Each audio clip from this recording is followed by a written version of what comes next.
The first thing that we thought was something that we wanted to avoid at all costs was to get into, I don't know, some sort of fraud or scam or anything like that. There's too many out there.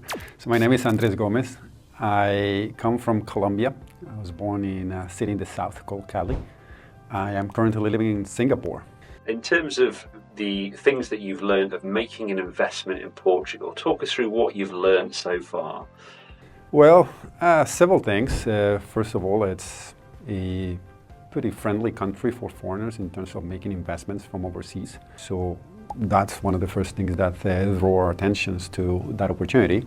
The other aspect is that, well, you have to be patient. It takes a little bit of time for all the processes to be completed. But so far, it's been a good experience. The way we approach it, it's long-term investment for the long-term horizon. Probably once we complete the process, we want to have the alternative of maybe having a base in Portugal, in a different country, being able to travel around and be close to the kids. We don't know exactly where the kids are going to be once they grow up, they go to college, they go to work. So it feels to us, to my wife and I, that having kind of a central location between Latin America and Asia would be the best option for us. And in that sense, Europe makes a lot of sense. And the other thing that we've learned is that certainly having somebody with you to accompany you through the process, to guide you through the process, it's very important.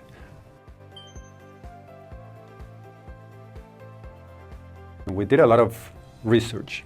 The old traditional word of mouth still works pretty well, so we talked to a lot of people and lots of friends. Some had some experience as well, and a few of them actually recommended, and that's how we got to learn about the company. Before that, we also did a lot of research online and trying to understand credentials of the company, experience everything we could find out about the company before moving forward. So those are the main sources of research and information we got back then. It's a relatively large investment, and we were a little bit apprehensive. We wanted to make sure that we, first of all, we were doing it with a reputable company with reputable advisors. The first thing that we thought was something that we wanted to avoid at all costs was to get into, I don't know, some sort of fraud or scam. There's too many out there. And so credibility and building trust with our advisor was really critical. As we started interacting more and more, we got that comfort and that trust that allows us to move forward. I think from the very beginning, we felt the warmth. It was from the very first contact, we found a friendly counterpart that understood and actually took the time to understand what is it that we were looking for. It didn't feel like a cookie-cutter type of approach in which, okay, there's a standardized product that is sold to you.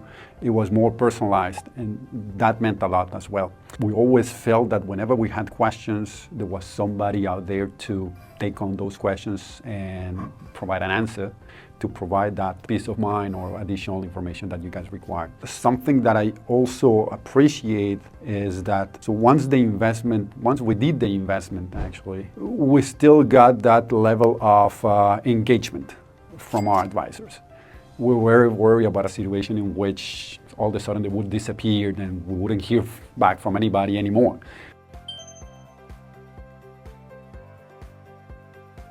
Well, the one advice that I would give is always, do a lot of research. I think that these processes are very important and nobody should do it without the proper homework. So it's very important that you invest a lot of time on your own in understanding the process, understanding who you're working with, understanding the timeline, and how that timeline can also vary. Right? Because the reality is that there's many aspects of the process that we don't control, and there's volatility around it. So you have to really be comfortable with that situation. Then, looking back, I would say do it sooner rather than later, because it is also true that since this process, we don't control those processes, things change. It could be an opportunity for you is no longer available because regulations have changed, and we live in a world that, geopolitics are in constant flux. And then, once you're comfortable, just move forward.